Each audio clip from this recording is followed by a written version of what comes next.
ನಮಸ್ಕಾರ ಸ್ನೇಹಿತರೆ, ಧೃತಿ ಡಿವೋಷನಲ್ ಚಾನಲ್ಗೆ ನಿಮ್ಮೆಲ್ಲರಿಗೂ ಸ್ವಾಗತ. ಶ್ರಾವಣ ಮಾಸ ಅಂದರೆ ನಮ್ಮ ಹಿಂದೂ ಧರ್ಮದಲ್ಲಿ ಅತ್ಯಂತ ಪವಿತ್ರವಾದಂಥ ಮಾಸ. ಈ ಮಾಸದಲ್ಲಿ ದೇವರ ಆರಾಧನೆ ಮಾಡುವುದು, ಹಾಗೆ ವ್ರತ, ಪೂಜೆ ಮತ್ತು ದಾನ ಧರ್ಮಗಳನ್ನು ಮಾಡುವುದರಿಂದ ಮನಸ್ಸಿಗೆ ನೆಮ್ಮದಿನೂ ಸಿಗುತ್ತೆ, ಹಾಗೆ ನಮಗೆ ಸ್ವಲ್ಪ ಪುಣ್ಯನೂ ಸಿಗುತ್ತೆ. ವಿಶೇಷವಾಗಿ ಶ್ರಾವಣ ಮಾಸದ ಶುಕ್ರವಾರಗಳು ಮಹಾಲಕ್ಷ್ಮೀ ದೇವರ ಆರಾಧನೆಗೆ ಬಹಳ ವಿಶೇಷವಾದ ದಿನ ಆಗಿರುತ್ತೆ. ಆದ್ದರಿಂದ ನಾವು ಈ ದಿನದಂದು ಮನೆಯಲ್ಲಿಯೇ ಸರಳವಾಗಿ ಲಕ್ಷ್ಮೀ ದೇವಿಯನ್ನು ಪೂಜಿಸಿ ನಮ್ಮ ಕುಟುಂಬದ ಸುಖ ಮತ್ತು ಶಾಂತಿ, ಆರೋಗ್ಯ ಮತ್ತು ಐಶ್ವರ್ಯಕ್ಕಾಗಿ ಪ್ರಾರ್ಥಿಸಬೇಕಾಗುತ್ತೆ. ಇವತ್ತಿನ ವಿಡಿಯೋದಲ್ಲಿ ನಾವು ಶ್ರಾವಣ ಶುಕ್ರವಾರದಂಥ ಮಾಡಬಹುದಾದಂಥ ಸಂಪತ್ ಲಕ್ಷ್ಮೀ ಪೂಜೆಯ ಸರಳ ವಿಧಾನವನ್ನು ನೋಡೋಣ. ಈ ಪೂಜೆಯನ್ನು ನಿಮ್ಮ ಮನೆಯ ಸಂಪ್ರದಾಯ ಮತ್ತು ಅನುಕೂಲಕ್ಕೆ ತಕ್ಕಂತೆ ಸರಳವಾಗಿ ಸಹಿತ ಮಾಡ್ಬೋದು. ಪೂಜೆಯಲ್ಲಿ ಮುಖ್ಯವಾಗಿ ನಮಗೆ ಬೇಕಾಗಿರೋದು ಭಕ್ತಿ ಮತ್ತು ಶ್ರದ್ಧೆ. ಎಲ್ಲರಿಗೂ ಒಂದೇ ರೀತಿಯಾದಂಥ ಪೂಜಾ ಸಾಮಗ್ರಿಗಳು ಅಥವಾ ಒಂದೇ ರೀತಿಯ ಆಚರಣೆಗಳು ಇರಬೇಕಂತ ಏನಿಲ್ಲ. ಹೆಂಗೆ ಮಾಡೋದು ಇವಾಗ ಪೂಜೆ ಅಂತ ನೋಡೋಣ. ಮೊದಲಿಗೆ ಪೂಜೆಯ ಸ್ಥಳವನ್ನು ನಾವು ಸ್ವಚ್ಛವಾಗಿ ಮಾಡಿಕೊಂಡು ಸ್ನಾನ ಮಾಡಿ ಶುಭ್ರವಾದ ಬಟ್ಟೆಯನ್ನು ಧರಿಸಿ ಪೂಜೆಗೆ ಸಿದ್ಧರಾಗಬೇಕು. ಯಾವಾಗಲೂ ನಾವು ಬಟ್ಟೆಯ ಕಡೆಗೆ ಮೊದಲಿಗೆ ಲಕ್ಷ್ಯವನ್ನು ಕೊಡಬೇಕು. ಸೀರೆಯನ್ನು ಉಟ್ಕೊಂಡು ಪೂಜೆಯನ್ನು ಮಾಡಬೇಕು. ಯಾಕಂದರೆ ಲಕ್ಷ್ಮೀ ದೇವಿ ಅಲಂಕಾರ ಪ್ರಿಯ. ನಾವು ಸಹಿತ ಅಲಂಕಾರ ಮಾಡಿಕೊಂಡು ಪೂಜೆಯನ್ನು ಮಾಡೋದ್ರಿಂದ ದೇವಿಗೆ ಇನ್ನೂ ತುಂಬ ಖುಷಿಯಾಗುತ್ತೆ.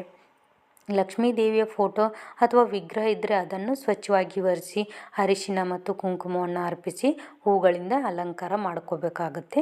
ಲಕ್ಷ್ಮೀ ದೇವಿಗೆ ಮಲ್ಲಿಗೆ, ಗುಲಾಬಿ, ಸೇವಂತಿಗೆ, ಕಮಲ ಸೇರಿದಂತೆ ನಿಮಗೆ ಯಾವೆಲ್ಲ ಹೂಗಳು ಶುದ್ಧವಾದ ಹೂಗಳು ಸಿಗ್ತಾವೋ ಅವನ್ನೆಲ್ಲವನ್ನು ನೀವು ಅರ್ಪಿಸ್ಬೋದಾಗುತ್ತೆ. ನಂತರ ದೇವಿ ಮುಂದೆ ದೀಪವನ್ನು ಹಚ್ಚಬೇಕು. ತುಪ್ಪದ ದೀಪ ಹಚ್ಚಲು ಸಾಧ್ಯವಾದರೆ ತುಪ್ಪದ ದೀಪವನ್ನು ಹಚ್ಚಬೇಕು, ಇಲ್ಲ ಅಂದರೆ ಎಣ್ಣೆ ದೀಪವು ಸಹಿತ ನಡೆಯುತ್ತೆ. ಇವಾಗ ದೀಪಕ್ಕೆ ಅರಿಶಿನ, ಕುಂಕುಮದ ಹೂವನ್ನು ಅರ್ಪಿಸಿ ಭಕ್ತಿಯಿಂದ ನಾವು ದೀಪವನ್ನು ಬೆಳಗಿಸಬೇಕಾಗುತ್ತೆ. ನಂತರ ಕಳಶ ಸ್ಥಾಪನೆ ಮಾಡಬೇಕು. ಒಂದು ಪೀಠವನ್ನು ಇಟ್ಟುಕೋಬೇಕು. ಅದರ ಮೇಲೆ ರಂಗೋಲಿ ಹಾಕಿ ಅರಿಶಿನ, ಕುಂಕುಮ ಮತ್ತು ಅಕ್ಷತೆಯನ್ನು ಅರ್ಪಿಸಿ ಮೊದಲಿಗೆ ಪೀಠವನ್ನು ಪೂಜಿಸಿಕೊಳ್ಳಬೇಕಾಗುತ್ತೆ.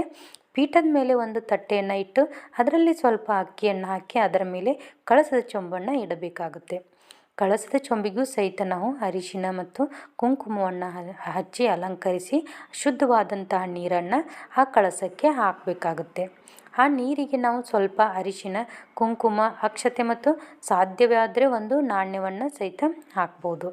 ನಂತರ ಒಂದು ಹೂವನ್ನು ಕಳಸದ ನೀರಿಗೆ ಮುಟ್ಟಿಸಿ ಪೂಜೆಗೆ ಇಟ್ಟುಕೊಂಡಿರುವಂಥ ಸಾಮಗ್ರಿಗಳ ಮೇಲೆ ಹಾಗೂ ನಿಮ್ಮ ಮೇಲೆ ಸ್ವಲ್ಪ ನೀರನ್ನು ಪ್ರೋಕ್ಷಣೆ ಮಾಡಿಕೋಬೇಕು.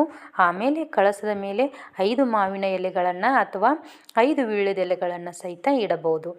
ತೆಂಗಿನಕಾಯಿಗೆ ಅರಿಶಿನ, ಕುಂಕುಮವನ್ನು ಹಚ್ಚಿ ಕಳಸದ ಮೇಲೆ ನಾವು ಸ್ಥಾಪನೆ ಮಾಡಬೇಕು.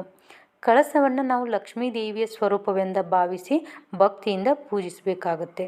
ನಿಮ್ಮ ಮನೆಯ ಸಂಪ್ರದಾಯದಲ್ಲಿ ಕಳಸಕ್ಕೆ ಸೀರೆ ಅಥವಾ ಬ್ಲೌಸ್ ಪೀಸ್ ಅಲಂಕರಿಸುವ ಪದ್ಧತಿ ಇದ್ದರೂ ಅದನ್ನು ಮಾಡ್ಬೋದು. ಆಮೇಲೆ ಹೂವಿನ ಹಾರ, ಬಳೆ ಅಥವಾ ಮನೆಯಲ್ಲಿರುವ ಶುಭ ವಸ್ತುಗಳಿಂದ ಕಲಶವನ್ನು ನಾವು ಅಲಂಕಾರ ಮಾಡ್ಕೋಬೋದು. ನಿಮ್ಮ ಮನೆಯಲ್ಲಿ ಲಕ್ಷ್ಮೀ ದೇವಿಯ ವಿಗ್ರಹವಿದ್ದರೆ ಅದನ್ನು ಶುದ್ಧವಾಗಿ ಪೂಜಿಸಿ ಅರಿಶಿನ ಮತ್ತು ಕುಂಕುಮ ಮತ್ತು ಹೂಗಳಿಂದ ಅಲಂಕರಿಸಿ ಕಳಸದ ಪಕ್ಕದಲ್ಲೇ ಇಡಬೇಕು. ಕಾಮಾಕ್ಷಿಯ ದೀಪ ಇದ್ದರೂ ಸಹಿತ ಅದನ್ನು ಕಳಸದ ಪಕ್ಕದಲ್ಲಿ ಇಟ್ಟು ಅರಿಶಿನ ಮತ್ತು ಕುಂಕುಮ ಹೂವನ್ನು ಅರ್ಪಿಸಿ ದೀಪವನ್ನು ಬೆಳಗಿಸಬೇಕಾಗುತ್ತೆ. ಇದಾದ ನಂತರ ನಾವು ಗಣಪತಿ ಪೂಜೆಯನ್ನು ಮಾಡಬೇಕು. ಯಾವುದೇ ಶುಭ ಕಾರ್ಯ ಅಥವಾ ಪೂಜೆಯನ್ನು ಆರಂಭಿಸುವ ಮೊದಲು ನಾವು ಗಣಪತಿಯನ್ನು ಸ್ಮರಿಸುವುದು ನಮ್ಮ ಸಂಪ್ರದಾಯ. ಆದ್ದರಿಂದ ಮೊದಲು ಗಣಪತಿಯನ್ನು ಪ್ರಾರ್ಥನೆ ಮಾಡಿರಿ. ಪೂಜೆ ಯಾವುದೇ ಅಡೆತಡೆಗಳಿಲ್ಲದೆ ನೆರವೇರಲಿ ಅಂತ ಗಣೇಶನಲ್ಲಿ ಕೇಳ್ಕೊಬೇಕಾಗುತ್ತೆ ರೀ. ಮನೆಯಲ್ಲಿ ಗಣಪತಿ ವಿಗ್ರಹವಿದ್ದರೆ ಅದನ್ನು ಪೂಜಿಸ್ಬೋದು. ಇಲ್ಲದಿದ್ದರೆ ಅರಿಶಿನದಿಂದ ಸಣ್ಣ ಗಣಪತಿಯನ್ನು ಮಾಡಿಕೊಂಡು ಸಹಿತ ನಾವು ಪೂಜೆ ಮಾಡ್ಬೋದು. ಗಣಪತಿಗೆ ಅರಿಶಿನ, ಕುಂಕುಮ, ಅಕ್ಷತೆ, ಹೂವು ಮತ್ತು ಸಾಧ್ಯವಾದರೆ ಗರಿಕೆಯನ್ನು ಸಹಿತ ಅರ್ಪಿಸಿ ನಾವು ಸರಳವಾಗಿ ಪೂಜೆಯನ್ನು ಮಾಡಬೇಕು.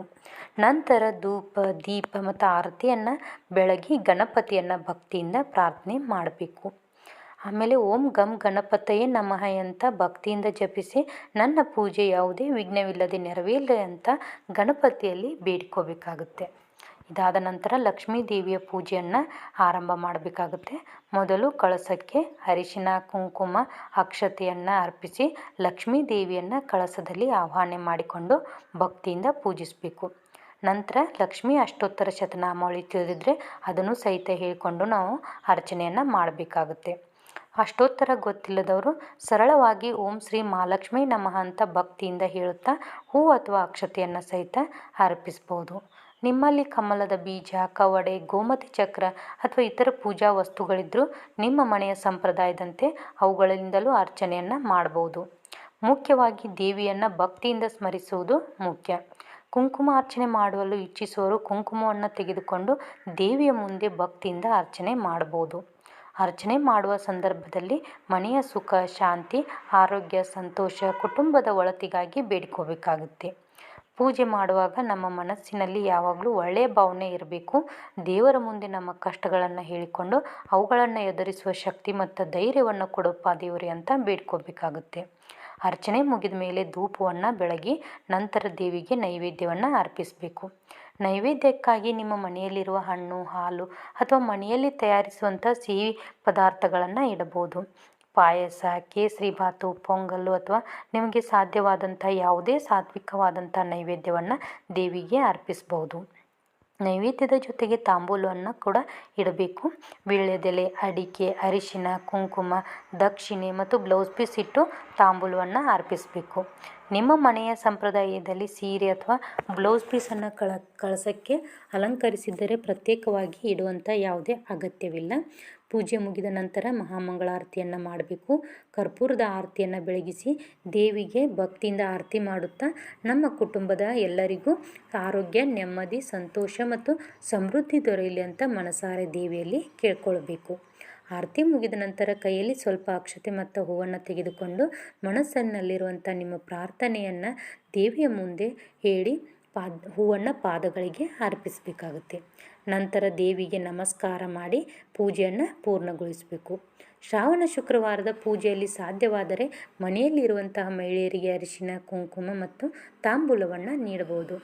ಮುತ್ತೈದೆಯರನ್ನು ಮನೆಗೆ ಕರೆದು ಅರಿಶಿನ, ಕುಂಕುಮ, ಹೂವು ಮತ್ತು ತಾಂಬೂಲವನ್ನು ನೀಡುವುದು ಅನೇಕ ಮನೆಗಳಲ್ಲಿರುವಂಥ ಒಂದು ಶುಭ ಸಂಪ್ರದಾಯವಾಗಿದೆ. ಆದರೆ ಇದನ್ನು ಕಡ್ಡಾಯವಾಗಿ ಮಾಡಬೇಕಂತ ಯಾವುದೇ ನಿಯಮವಿಲ್ಲ. ನಿಮ್ಮ ಅನುಕೂಲಕ್ಕೆ ತಕ್ಕಂತೆ ಮಾಡಬಹುದು. ಸಂಜೆಯ ಸಮಯದಲ್ಲಿಯೂ ಸಹಿತ ಮತ್ತೊಮ್ಮೆ ದೀಪ ಹಚ್ಚಿ ಲಕ್ಷ್ಮೀ ದೇವಿಯನ್ನು ನಮಸ್ಕರಿಸಬೇಕು. ಕಳಸವನ್ನು ಯಾವಾಗ ತೆಗೆದು ಇಡಬೇಕು ಅನ್ನೋದು ನಿಮ್ಮ ಮನೆಯಲ್ಲಿರುವಂಥ ಸಂಪ್ರದಾಯವನ್ನು ಅವಲಂಬಿಸಿರ್ತದೆ. ಕೆಲವರು ಶುಕ್ರವಾರ ಪೂಜೆ ಮುಗಿದ ನಂತರ ಕಳಸವನ್ನು ತೆಗೆಯುತ್ತಾರೆ. ಇನ್ನು ಕೆಲವರು ಶುಕ್ರವಾರ ರಾತ್ರಿ ಕಳಸವನ್ನು ಕದಲಿಸದೆ ಶನಿವಾರ ಬೆಳಿಗ್ಗೆ ಪುನಃ ದೇವರನ್ನು ಪೂಜೆ ಮಾಡಿ ಆಮೇಲೆ ಕಳಸವನ್ನು ಕದಲಿಸುತ್ತಾರೆ. ಹೀಗಾಗಿ ನಿಮ್ಮ ಮನೆಯಲ್ಲಿ ಹಿರಿಯರು ಅನುಸರಿಸಿಕೊಂಡು ಬಂದಿರುವಂತಹ ಪದ್ಧತಿಯನ್ನು ನೀವು ಅನುಸರಿಸುವುದು ಒಳ್ಳೆಯದು. ಪೂಜೆಯಲ್ಲಿ ಯಾವುದಾದರೂ ಸಾಮಗ್ರಿ ಇಲ್ಲದಿದ್ದರೂ ಚಿಂತೆ ಮಾಡಬೇಕಾಗಿಲ್ಲ. ಎಲ್ಲ ಸಾಮಗ್ರಿಗಳು ಇರಲೇಬೇಕು, ಇಷ್ಟೇ ಹೂಗಳು ಬೇಕು ಅಂತ ಯಾವುದೇ ಸಂಪ್ರದಾಯ ಸಹಿತ ಇಲ್ಲ. ಇಂಥದ್ದೇ ನೈವೇದ್ಯ ಮಾಡಬೇಕು ಅಂತ ಮೇಲೆ ಇದೆ. ದೇವರ ಮೇಲಿನ ಭಕ್ತಿ ಮತ್ತು ಶ್ರದ್ಧೆ ಮುಖ್ಯ.